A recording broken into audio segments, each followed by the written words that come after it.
السلام عليكم ورحمة الله وبركاته. بالنسبة للمستوى الثالث إعدادي خيار فرنسية، اليوم غادي نتكلموا على les échanges gazeux respiratoires au niveau des poumons et au niveau des cellules. Voilà, on va utiliser ce document animé comme vous le constatez. Donc, comme vous le savez très bien, la structure microscopique des poumons au niveau de laquelle a lieu les échanges gazeux entre ce qu'on appelle l'air alvéolaire et le sang, ce sont les alvéoles pulmonaire, الأسنان الرئوية. Alors, bien sûr, le cœur, comme nous l'avons déjà montré في la vidéo السابقة، على أن الشريان الرئوي هو الذي سوف ينقل الدم المحمل بثنائي أكسيد الكربون إلى الرئتين، وبطبيعة الحال الأوردة الرئوية les veines pulmonaires هما اللي غادي يرجعوا إلى الأذين اليسرى l'oreillette gauche le sang bien sûr chargé en dioxygène.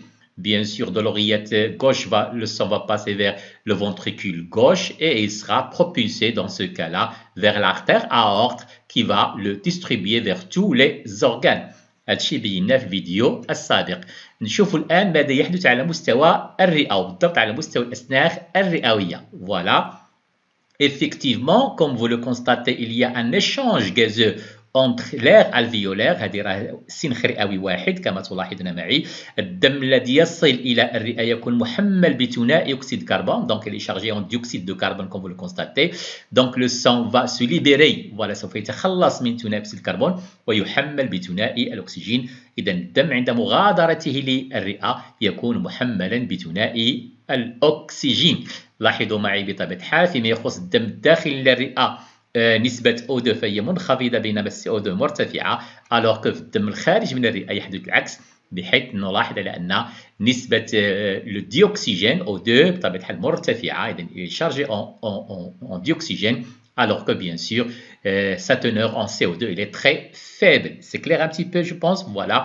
لكي نلاحظ أو لكي نتعرف ماذا يحدث بالضبط، لأن ربما في الدرس السابق بينا على أن شكون هما العنصر في الكريات الحمراء المسؤول عن نقل الغازات سواء ثنائي الأكسجين أو ثنائي أكسيد الكربون، وهو الخضاب الدموي. L'hémoglobine. L'hémoglobine, c'est un pigment, c'est lui qui donne la couleur rouge aux globules rouges, aux hématies, qu'on appelle aussi les hématies. Voyons ce qui se passe. Effectivement, comme vous allez le constater، لدينا الخطاب على مستوى الرئة. الخضاب يصل الدم محمل بثنائي أكسيد الكربون، إذا كنسميو في هذه الحالة هذه الخضاب يشكل لنا ما نسمي الخضاب الكربوني. دونك HB4 هو الرمز ديال الخضاب ديال l'hémoglobine. Plus, dans ce cas-là, plus 4O2, comme on va le constater. Donc, il va se charger en dioxygène, effectivement. Il va fixer le dioxygène. هنا كنوليو نسميو الخضاب الأكسجيني، l'oxyhémoglobine HB4O8. في هذه الحالة هذه يتخذ اللون الأحمر الفاتح. Donc, au niveau des alvéoles pulmonaires, le sang est chargé en dioxygène grâce à l'hémoglobine. شنو كدير هاد l'hémoglobine؟ Il va fixer le dioxygène اللي تشكل لنا بطبيعة الحال واحد المركب، c'est un complexe qu'on appelle l'oxyhémoglobine. وهذا المركب هذا l'oxyhémoglobine هو غير ثابت، il est instable. كيف غادي نلاحظوا بطبيعة الحال عندما يصل الدم إلى مستوى الخلايا أشنو غادي يوقع ليه. Bien sûr, on va voir maintenant ce qui se passe au niveau des cellules. On va prendre comme exemple les cellules musculaires. Voilà. Donc, le sang qui va arriver aux cellules, au niveau des cellules, elle est chargée en dioxygène. Voilà. جاي من le ventricule gauche كيف شرحنا قبيله بطبيعة الحال. شنو غادي يوقع au niveau des cellules? Le sang va donner le dioxygène à la cellule et la cellule dans ce cas-là, elle va se débarrasser de dioxyde de carbone.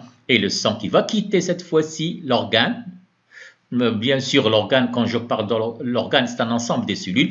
Donc, il va quitter l'organe et est chargé en dioxyde de carbone. Donc, هذه الخلية العضلية لكي تعمل تحتاج إلى طاقة، وفي هذه الحالة هذه ممكن أن أشير منذ الآن على أن التنفس أو استعمال ثنائي الأكسجين هو يستعمل بطبيعة الحال في واحد التفاعل يهدف إلى تحرير الطاقة التي تستعملها بطبيعة الحال الخلايا pour ces différentes activités cellulaires. مختلف الأنشطة الخلوية كتستعمل هذه الطاقة. إذن التنفس الهدف ديالو بطبيعة الحال وهو إنتاج الطاقة على مستوى الخلايا، وهو عملية تحدث على مستوى الخلية لأن الخلية هي التي تستعمل O2 وتطرح CO2. أما الرئة كيف بينا قبل لحظات هي فقط واحد المساحة ديال التبادلات الغازية بين الوسط الخارجي والوسط الداخلي، بينما من يستعمل O2 ويطرح CO2 وهما On parle de la respiration cellulaire. Voyons ce qui se passe بالنسبة l'hémoglobine كما أشرنا سابقا. Le sang qui va arriver au niveau des cellules il est chargé en dioxygène, donc عندنا الخضاب الأكسجيني l'oxyhémoglobine. Donc que va-t-il se passer bien sûr au niveau des cellules? Le sang va libérer لأن هذاك الكومبلكس قلت قبيله أنه انستابل غير ثابت. Une fois كيكون في واحد الوسط اللي يفتقر ال O2 وغني بال CO2 هذا المركب يتفكك. Il va libérer le dioxygène qui va bien sûr qui sera fourni aux cellules et il va fixer le CO2. Dans ce cas-là il va constituer donc Hb plus CO2 غادي الشكل اللي نسميه بالخضاب الكربوني. Voilà, effectivement. Merci et bon courage.